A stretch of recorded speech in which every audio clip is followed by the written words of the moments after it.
अंधार फार झालंय, आता दिवा पाहिजे. अंधार फार झालंय, आता दिवा पाहिजे. महाराष्ट्राला पुन्हा एकदा जिजाऊंसारखी आई पाहिजे. महाराष्ट्राला पुन्हा एकदा जिजाऊंसारखी आई पाहिजे. नमस्कार, मी सायरज बबलू वाल्मिकी, इयत्ता 7वी, संस्कार प्रायमरी अँड हायस्कूल दौंडचा विद्यार्थी आपल्या समोर जिजाऊंबद्दल 2 शब्द बोलणार आहे. तर ते तुम्ही नम्रपणे ऐकावे ही माझी नम्र विनंती.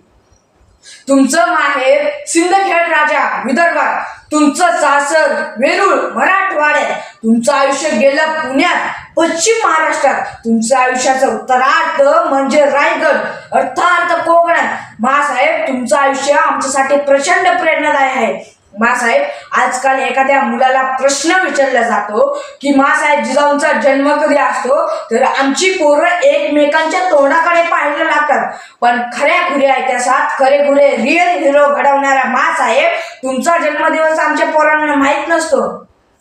गेल्या शनिवारी 3 जानेवारीला सावित्रीबाई फुले यांची जयंती होती.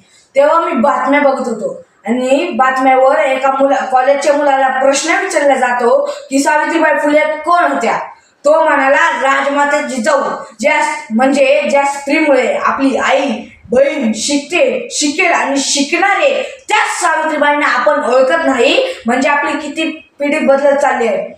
स्वराज्याला छत्रपती शिवराय मिळाले ते फक्त आणि फक्त तुमच्या आशीर्वादाने. मासाहेब, हे स्वराज्य साकारण्यासाठी प्रत्येकाने आपले रक्त सांडले आहे आणि हे घडायला लढायला प्रवृत्त व्हायला गरज असते एका शिवबाची, आणि ते शिवबा घडायला गरज असते फक्त आणि फक्त मासाहेब तुमची. मात्र आजची स्त्री मुलाचा गुणवत्ता यादी चांगला क्रमांक यावा, नोकरी मिळावी, निवडणूक जिंकावी यासाठी यज्ञ ओम हवन उपास तपास करताना मिळवतील. मासाहेब, तुम्ही नसताना तर आम्हाला स्वराज्याची चिंता झालीच नसती.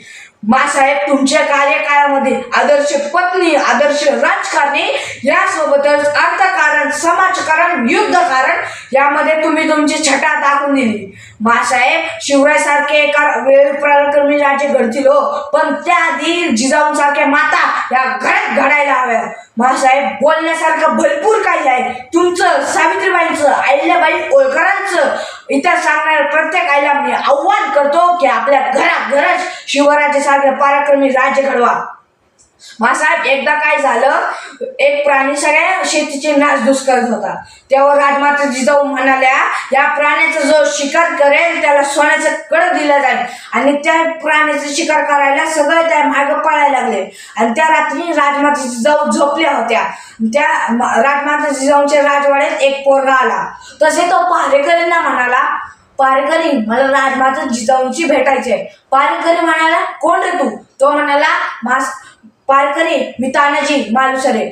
अरे हो, राजमाता जिजाऊ झोपल्या जात्या, सकाळच्या नाही, मला आताच भेटायचंय, फक्त थोडा वेळ. आणि ह्या आवाजाने राजमाता जिजाऊ जाग्या झाल्या आणि बाहेर येऊन म्हणाल्या, कोण रे तू? तो म्हणाला, मासा मी तानाजी मालुसरे, उमरण खेडगावचा आहे जी.